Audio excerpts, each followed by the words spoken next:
比张志磊还高的中国巨人拳王，1分钟干趴美国拳王3次，彻底看呆全场老外。好，各位新的观众朋友们，这场比赛呢是为您带来一场超重磅级别的中美对局。没有错啊，这场超重磅级，也就是说双方选手的体型呢都很硕大，尤其是眼前的这一名选手，你看他的面相啊，就好像这个原始人一样。没有错，他就是人送外号泰山的董建军，身高2.23米啊，是我们中国目前为止长得最高的选手。张志磊大家肯定不陌生了啊，他比张志磊还要高上1头还要多。好，这场比赛他的对手就是眼前的这个小子啊，一脸凶神恶煞的美国拳王艾利克斯。好，这个家伙呢很瞧不起我们中国人啊，他曾在媒体面前表示，我听说中国人连饭都吃不起啊，那他们肯定都瘦得不成样子。我估计中国人的身高可能超过1.6米都很难，可能还不如日本人。但是今天我们董建军啊站在他面前之后，把这个艾利克斯吓到了直眼儿。对方已经是呆了，但是没过多久，对方艾利克斯就表示，我不管你长得多高，只要你是中国人，那你就只配被我踩在脚底下。好，我们的董建军他很生气啊，所以说这场比赛的话，来看一下董建军大战美国拳王艾利克斯，这场比赛会有怎样的一个精彩的表现。好，双方站在一处，对手甚至要这个抬头瞅我们，包括现场的裁判都需要这个抬起自己的脑袋。董建军站在他的面前啊，就好像一座大山一样。好，这场比赛的举办地点就是在美国啊，美国的洛杉矶啊，这个地方很出名啊，拍了很多的电影。好，赛特4回合的赛制，每回合3分钟的时间。由于是超重磅级别，所以说这个回合数呢是比较少。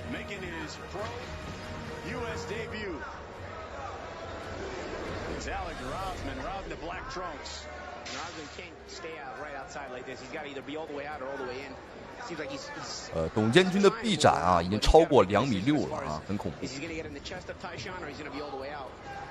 You don't want to stand at that point where Taishan can get all the leverage on his shots.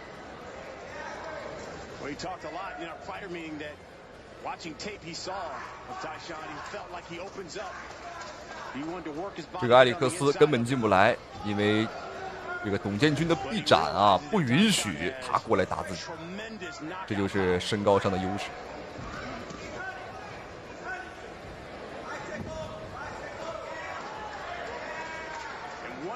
You have when you have a guy, especially who has that MMA, Muay Thai background like Taishan has, is teach him to learn how to throw a correct punch.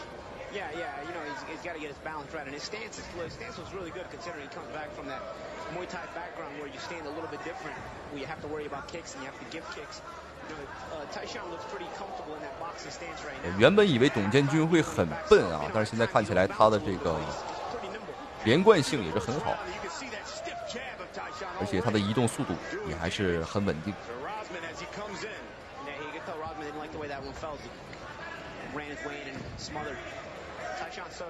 连续的点刺，光是打这个前手的点刺啊，对方艾利克斯就没有办法去应对。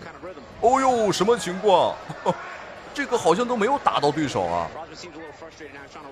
对方怎么就跪在了地上？1分钟的时间。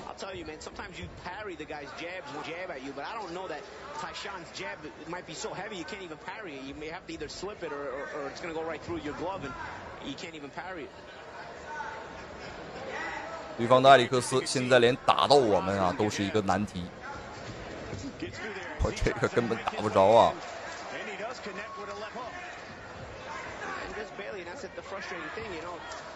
To hit him, you got to get in his wheelhouse, and it's also hard to reach him when you do get close, because at 6'3", Rothman is 好，最后的半分钟。9 inches shorter than his Taishan.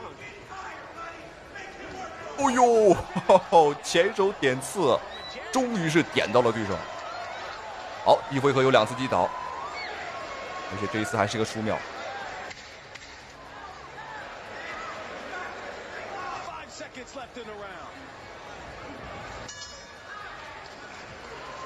好，没有错，比赛第一回合已经结束，还是非常的精彩董建军也是拿出了非常令人感到变态的这个压制力，对方完全没有办法应对。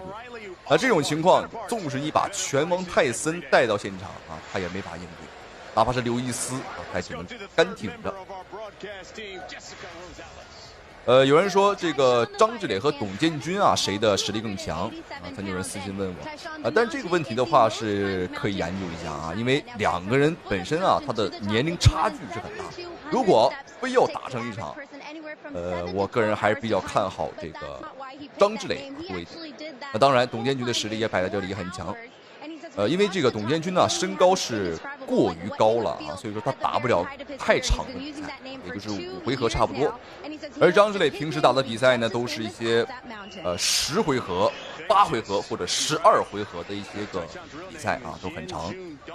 所以说如果真要打的话，那可能张志磊挺过了这个3回合之后可能董建军就不行了。好，让我们看一下第2回合双方选手的表现。To actually take him off his feet. There's a straight, stiff right hand Tyshawn. Tyshawn just missed with a couple of right hands this round, but he's coming out thinking a little bit more offensively. Let's see if Rossman can. 虽然说董建军呢有着一个绝对的优势，但是打的还是很谨慎。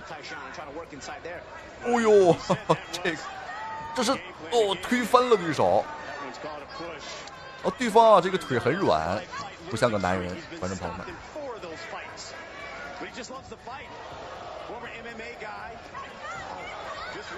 好，双方的换拳。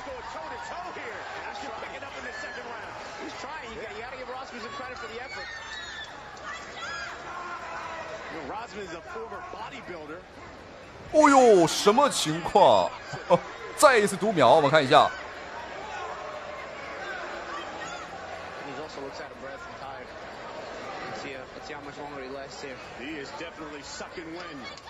好，但是这个家伙选择坚持，切入点刺打得很准。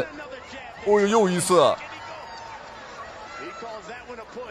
对方还不认输。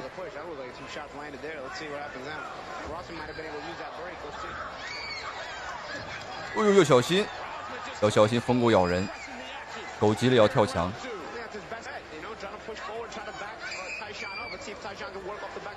要小心，董建军要稳住。哦呦，漂亮，又一次。哦呦，这个艾利克斯观众朋友们不得不说他还挺抗揍。好，还有最后的1分钟，对方还是不服。哦呦，这才打到太阳穴了。我们看一下，裁判终止了对局。没有错，本场比赛让我们恭喜我们中国的超级巨人拳王董建军战胜了眼前的艾利克斯。我的妈呀，这个比赛打得太精彩了，酣畅淋漓。对方的艾利克斯很猖獗，然而被董建军的重拳今天也是狠狠的教训了一番确实太解气了。而且很多人在赛前担心说董建军这么高，他的底盘会不会很不稳这个打起拳来会不会这个晃晃悠悠的？然而，观众朋友们这些担心都是多余的，让我们恭喜董建军。那同时也非常感谢屏幕前您的收看与支持。好了，咱们下期视频不见不散。中国选手一出场，全场的老外都惊呆了，各大知名频道、各大媒体都抢着来转播这一场比赛，因为这是第一次有身高2.2米的中国巨人来挑战美国拳坛。曾经在美国篮球界有一个东方巨人姚明打出了名气，让老美知道了中国人一样可以制霸 NBA。如今又来了一位神秘的中国巨人，向美国拳坛发起冲击。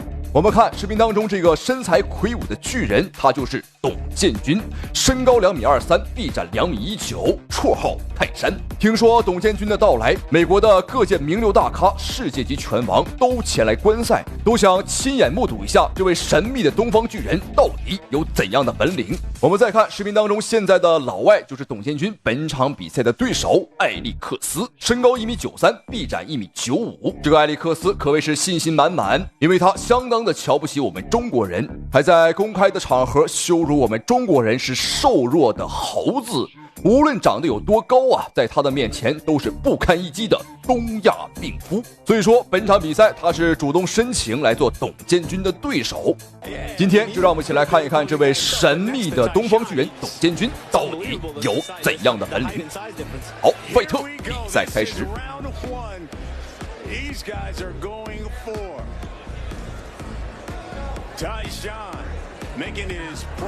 我们可以看到很明显啊，在身形上的差距，这可不是一丁半点儿啊！董建军高了对方啊将近30公分。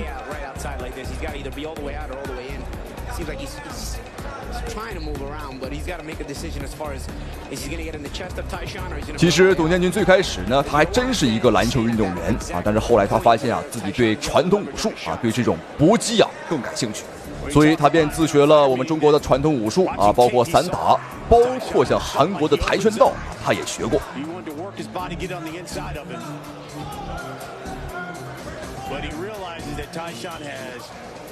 美国选手埃里克斯，他嘴巴非常的硬，但身体啊，我们看非常诚实。比赛刚一开始呢，他把这个距离啊把控得很远啊，打得很猥琐，很谨慎。这也是没办法的事情啊！一个身高2.2米的东方巨人啊，站在任何一个人的面前，我相信，都会被这种气场所吓到。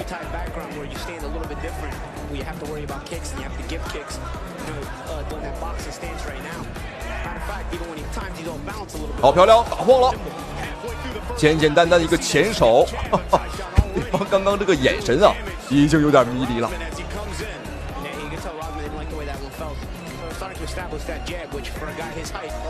董建军他是居高临下，打得很舒服。哦，倒了。但这一下应该是董建军啊把对方给压倒啊，并不是击倒，没有给到读秒。哎，干什么？观众朋友们，他把比赛要打成这个综合格斗吗？他想摔董建军，有点意思。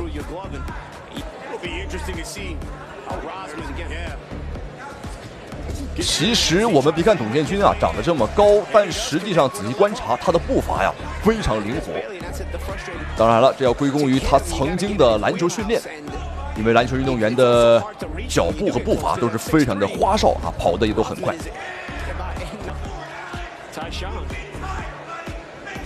哦呦，前手倒了，很清晰，这绝对是一个读秒。好，现场裁判也完全没有包庇对方。哇，只是一个前手，观众朋友们，轻轻的那么一点啊，那么一动，对方就倒了。我甚至感觉刚刚董建军啊，可能发力还不到30%啊，还不到30%的力，可见董建军的力气有多么的恐怖。我真的无法想象，如果董建军一会儿啊全力打出一拳，会是怎样的感觉。你看，很轻的啊，轻轻的一拳。而且刚刚这一拳也很快啊，的确是不好防。好，观众朋友们，第二回合已经开始。我们来看一下埃里克斯，美国选手会不会改变战术？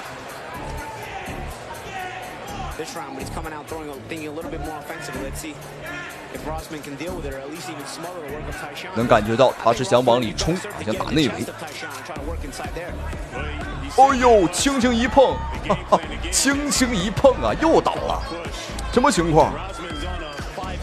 你要困了你就回家睡觉去啊，这个找老婆孩子睡觉去啊，别在这块打拳了。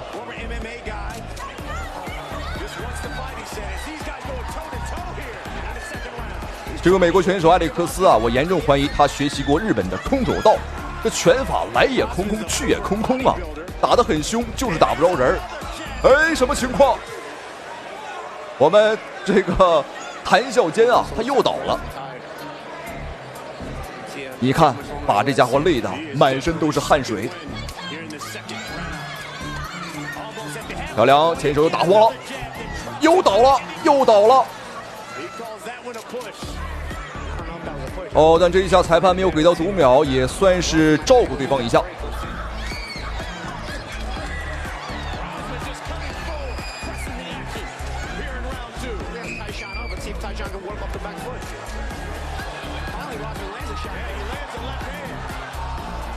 现在美国的埃里克斯啊，他已经是完全失控了啊！他知道自己呢可能在技术上打技术啊绝对打不过了，所以说便背水一战，玩了命的啊大力摆拳，哎呦倒了！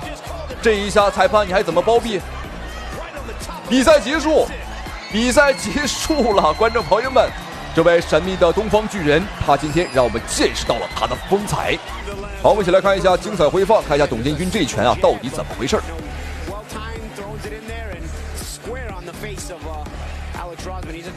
啊，就是前手啊！这场比赛董建军的后手拳啊还几乎没打。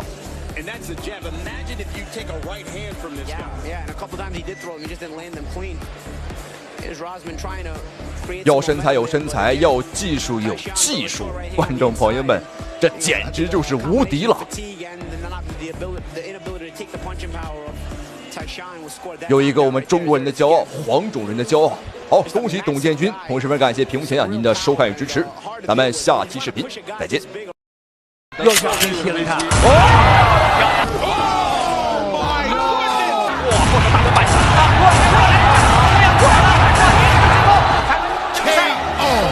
美国2米巨人拳王嘲笑中国人太瘦小，中国大力士冲上擂台，3秒连轰9拳，将其当场打断脖颈，彻底看呆武僧一龙。好，各位新的观众朋友们，您现在正在收看的是一场非常精彩的中美超级大战，没有错，中国大力士大战美国的2米巨人拳王。好，我们看这个家伙，右边的这个家伙长得的确很高啊。赛前这个家伙对着媒体镜头更是当众大放厥词，我实在是搞不清楚中国人为何都像瘦狗一样矮小。这么说吧，就算他们跳起来，也只能打到我的膝盖。而我只需要一低头就可以打爆他们的狗头。面对他嚣张的态度，中国大力士李龙霸气出山。好，我们的李龙才23岁啊，小伙子非常年轻。而对方的卢卡斯啊，眼前的这个美国特种兵巨人拳王呢，他已经是33岁，身经百战，有着极强的一个实战经验啊。所以说本场比赛我们的李龙呢还是要小心。好，我们看一下比赛已经开始，我们仔细看红方选手。红色裤衩中锋选手李龙，蓝方选手蓝色裤衩便是美国巨人拳王卢卡斯。我们看双方，哦呦，一上来就扭打到了一块儿。看来今天李龙的这个火药味啊还是非常浓的。好，这场比赛凑成的因素，观众朋友们也是非常的有意思啊。那原本这个卢卡斯呢，原本是来中国挑战张志磊，我们的磊哥，但是张志磊呢是筹备着和乔伊斯打2分战。啊，所以说没工夫搭理他，所以说这个卢卡斯就和武僧一龙打了一场，没有想到这个卢卡斯的重拳险些把武僧一龙给打死，所以说情急之下，我们的中国大力士李龙也是霸气出战。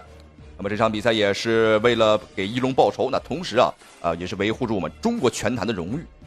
我看一下双方又一次打内围，那么比赛开始，李龙的这个战术还是非常的明显啊，尽可能的是打中近距离，漂亮。又来了，因为对方的臂展很长啊，所以说打远距离呢我们是要吃亏的。那么当时对方的卢卡斯是把武僧一龙的这个额头啊，打出了一个6公分的口子，没有办法，那武僧一龙只能是选择了弃赛投降。才一开始那个上勾拳的力量也是很足的。哎，李龙的出的低扫，你看他打完了拳以后，马上有一个膝撞在上面。你要他的头部的腰闪是吧？这个卢卡斯是灵活。哎，这个后手拳很危险啊！好在这个李龙是特别要做自己的头部的防守。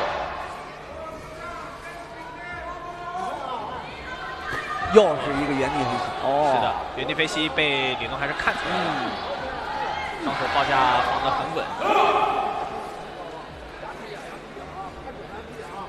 好，我们看比赛第一回合还有最后1分钟的时间。这个卢卡斯的确在身高和臂展上啊，这个优势还是很明显的。但是后半段我们看李龙也是放慢了进攻节奏啊，不着急。因为这个比赛的话是有3个回合的啊。那么一般来讲，拳击赛第一回合都是双方试探的一个阶段。好，漂亮，又来了，再度杀到内围。以小博大的比赛啊，尤其是这种重磅级别的，一定要小心了，因为双方选手都有可能会一拳啊KO对手。这个拳击技术的体现啊，正蹬。哦，你看这个后手打中，这应该是个后手摆或者更好在这个李龙抗架能挺强的，对，顶住了。对方也是还以了一个低扫，又想一个原地飞膝，原地飞膝。李龙也是还以颜色，来一个孤颈主膝。好，第一回合比赛结束。好，没有错，观众朋友们，比赛第一回合已经结束，打得非常的精彩。那么在第一回合，我们的李龙呢也是不断的逼近对方的内围，让对方的卢卡斯发挥不出自己臂展上的优势和身高上的优势。对方在不仅在中国这么狂，据说他在别的国家也很嚣张啊。只要到了哪个国家就瞧不起当地的人。但是据我所知他好像最瞧不起的就是我们中国人因为他击败了武僧一龙。因为在这个美国流传说武僧一龙是中国最强的人因为他是少林武僧。好，那既然一龙不行，我们就看一下我们的李龙今天到底行不行。好，我们一起来看一下双方比赛第二回合的精彩表现，精彩的对局。因为对卢卡斯来说，因为被2次读秒，他要挽回来必须得要在第3回 KO 李龙。对，卢卡斯现在感觉体能还是游刃有余迎击，上勾拳打进来了，李龙现在因为在这个膝撞这个技术环节当中，这个卢卡斯有优势。李龙的话，他不用其实出膝的话，不用跟对方拼膝法，对他的膝法没有意义。或者直拳。对方膝法明显要强过李龙，但是李龙的拳法也比对方更好一些，他的杀伤力更强。杀伤力强，是的。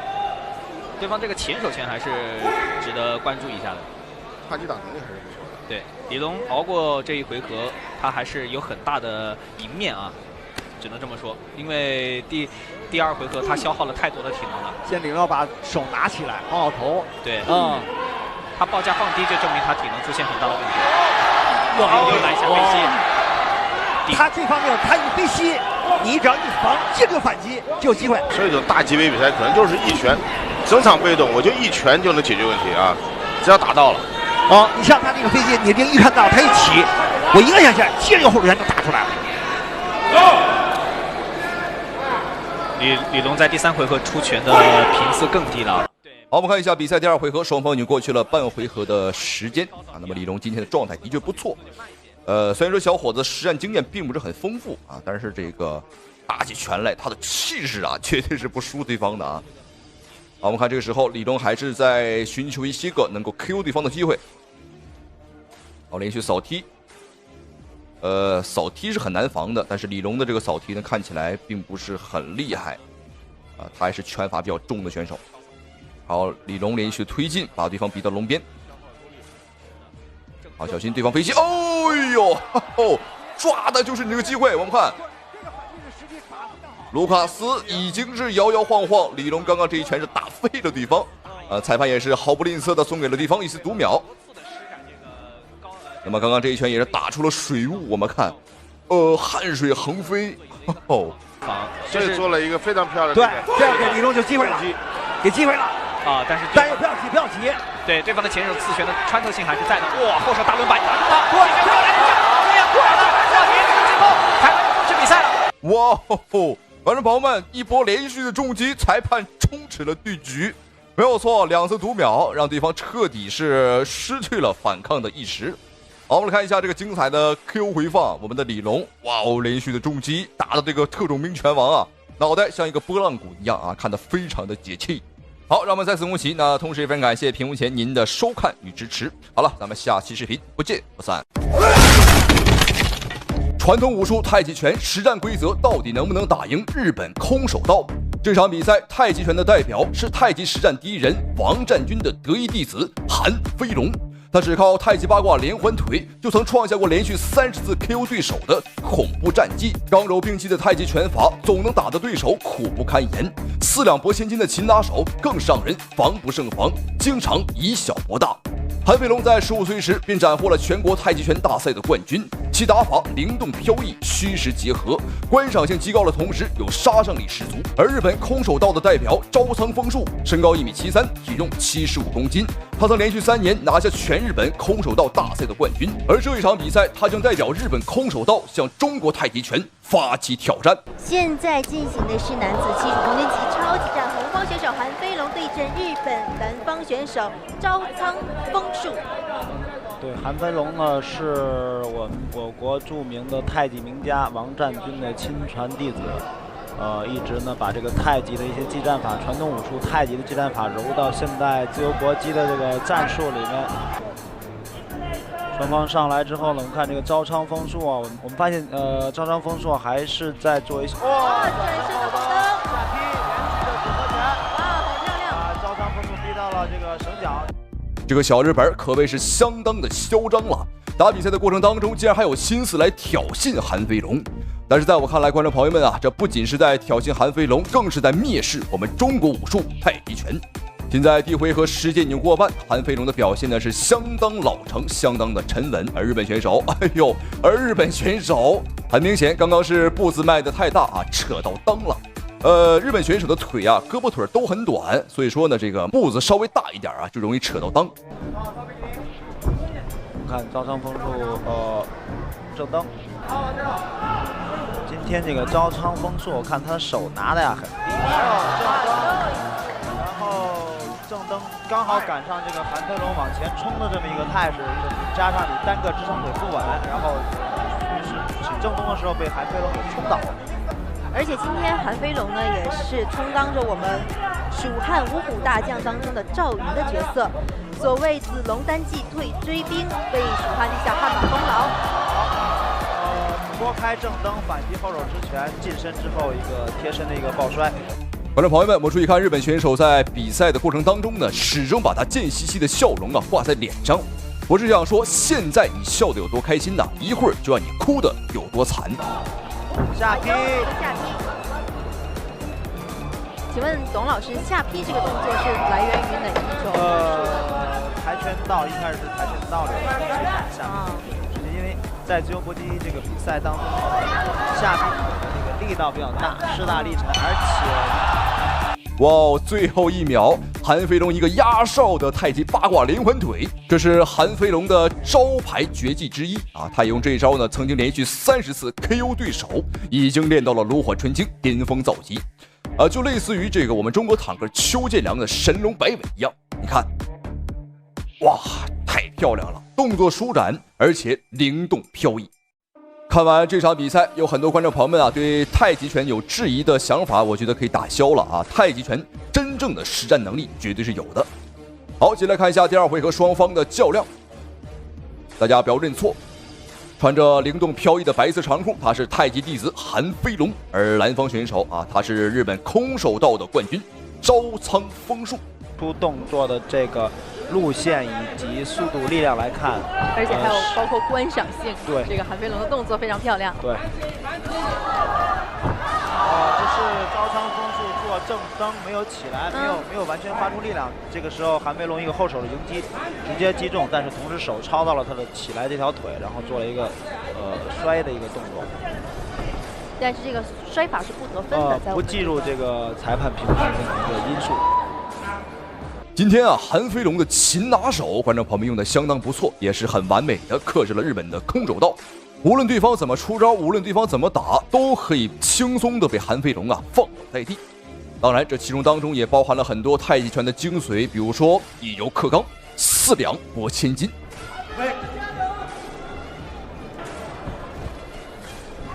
又是一个接腿摔。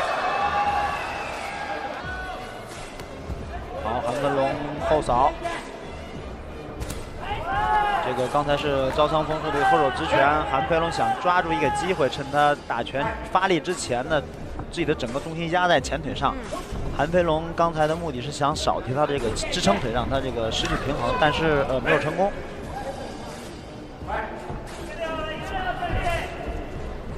就是韩飞龙的正蹬落空，然后朝仓丰树接住之后，一时不知道接下来该怎么做。迟疑了。看招商风速已经连续多次利用这种近身跳起来的袭击近身，然后今天韩飞龙真是怎么摔怎么有，只要想摔啊，这个小日本就会立马被放倒在地。不知道看到目前为止，您觉得韩飞龙的太极拳和对手的空手道到底谁更强呢？反正我目前看来，韩飞龙的太极拳劈挂腿。韩飞龙的这个太极拳啊，的确是招式更多啊，更加的多样化。而这个小日本子呢，他这个有点四不像了啊，不伦不类，漂亮，又一个擒拿手。方式的一个后腿的扫踢之后，被韩飞龙接住之后来一个接腿摔。既然接腿摔不得分，为什么韩飞龙要换位置做一下这样？这是他破坏对手进攻节奏的一种方式。出腿让你倒地，出腿让你倒地，虽然不计分，但是你倒地之后，整个身体就要调整距离，你的节奏就会被打破。是的，还是很聪明的一个打法。好，第二回合比赛结束，相信很多观众朋友们对于这个到底谁强谁弱，心里边已经有答案了。其实韩飞龙让我们最感到意外的一点呢，就是他一个练习太极拳的啊，就浑身啊都是肌肉块。从这一点上来说，他打破了以往我们对太极拳的一个认知。我们以往觉得太极拳都是一些个老头老太太啊，身子骨很弱，但是韩飞龙打破了这一个固有的概念，这是真正的刚柔并济呀。好，现在双方的比赛来到最后一个回合，千万不要认错。白色长裤韩飞龙，蓝方选手日本的空手道冠军招仓风树，又是擒拿手。招仓风树一个直接跳起来的一个膝盖的攻击，但是被韩飞龙摔倒了。转身后的踢到裆部，啊，这个是这个转身的后摆腿是应该从他出腿的这个这个角度来看，应该是直奔这个招仓风树的大腿的。对对对。后脚跟直接抛到这个大腿的话，应该对手的伤害应该很大。看一下回放。没有。这个对，没有大入这个镜头里。好，切进去。好，表示比赛可以继续，比赛继续进行。双方呢之前的比赛呢动作都非常大，所以就导致双方很容易抱在一起。连续拳法组合进攻。我觉得韩飞龙的这个拳啊也相当不错啊，打法非常的迅猛，和我们以往所看到的这个太极拳啊，这个比划来比划去的感觉是完全不一样的。观众朋友们要区分的开啊，像公园里老大爷打的那个太极拳啊，那并不是实战所能用的，表演性质更多啊，起到一个健身强身健体的作用。而真正的太极拳法就是目前我们所看到韩飞龙所打出来的。好，转身边拳，再跟上顶膝，打法相当的连贯。转身，但是幅度过于大了。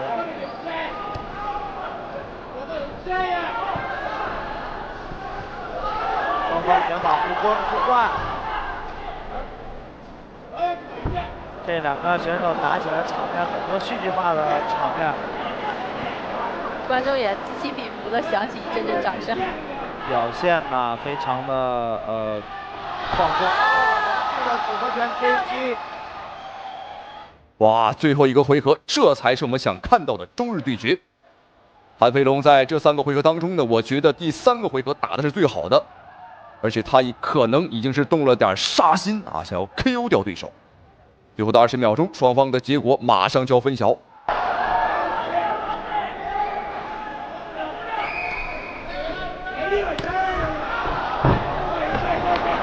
最后10秒。再次手伸踢，再次亮了一个绝招，但是没有成功。好，观众朋友们，这场中国传统武术太极拳对战日本空手道的大赛终于结束。双方的比赛虽然说没有产生 KO 啊，但是比赛的过程当中看的真的是赏心悦目，非常的精彩。好，最终结果没有悬念，让我们恭喜韩飞龙在这一次中日大赛当中获得了胜利，非常精彩。同时，非常感谢屏幕前您的收看与支持，咱们下期视频再见。